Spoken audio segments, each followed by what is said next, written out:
330,000 oo tan oo shidaal ayaa soo gaaray dalka Lubnaan tan iyo markii ay dhibaatada dhaqaale darre soo food saartay dalkaasi, taasi oo keentay in uu hoos u dhaco qiimaha lirada dalkaasi iyo sidoo kale in la waayo shidaalkii dalkaasi ka soo iibsan jiray dalka ay jaarka yihiin. 404 gaari ayaa soo gaarsiiyay shidaalka deegaanka Caynul Biqaac oo ku yaala xuduudka u dhaxeeya Lubnaan iyo Suuriya, taasi oo loogu talagalay in looga wareejiyo degmada Baclabakr oo lagu shubi doono haamo keedo halkaasi ku yaala. Shidaalkani ayaa loo qaybin doonaa isbitaalada ay xukuumaddu gacanta ku hayso, goobaha lagu xanaaneeyo carruurta agoonta iyo dadka waaweyn iyo sidoo kale wasaaradaha iyo golayaasha deegaanka qaar.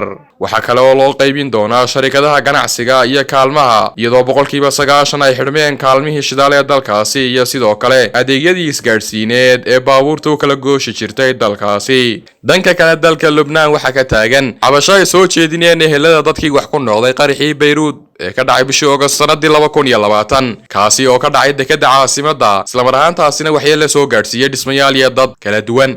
eheladu waxa ay sheegeen in warqadii loo diray ra'iisul wasaarihii hore ee dalkaasi aanu ka soo jawaabin, isla mar ahaantaasina ilaa hadda ku maqan yahay dalka dibadiisa, isagoo ku maqan dalka Mareykanka, sheegayna inuu booqday carruurtiisa oo ku maqnaan doono muddo 4 toddobaad ah. Sidoo kale waxa la sugayaa in loo yeero taliyihii hore ee ciidamada sirdoonka dalka Lubnaan iyo sidoo kale gaashaanlayaal kale oo ka tirsan ciidamada dalka Lubnaan. 3 cisho ka hor ayay ahayd markii uu garsooruhu u yeeray taliyihii guud ee ciidamada qalabka siday ee dalka Lubnaan ee hore, kaasi oo laga waraystay doorkii uu ku lahaa qaraxaasi iyo sidoo kale iyadoo lagu soo eedeeyay inuu ka gaabiyay waajibaadkiisii ahaa inuu u digo xubnaha gacanta ku haya dekedda, iyadoo la sheegay inay soo gaadhay warqad digniina oo sheegaysa in maadooyinka halkaasi yaalla ay khatar ku yihiin ammaanka dekedda iyo kuwa shacabka magaalada Beirut, balse uu taliyuhu dhagaha ka furaystay. Taliyaha ayaa ku adkaystay inaanu arrintaasi waxba ka ogeyn, balse warqaddu ay soo gaadhay, laakiin aanu amarka isagoo bixin karin mar haddaanu isagu dekedda maamulaynin.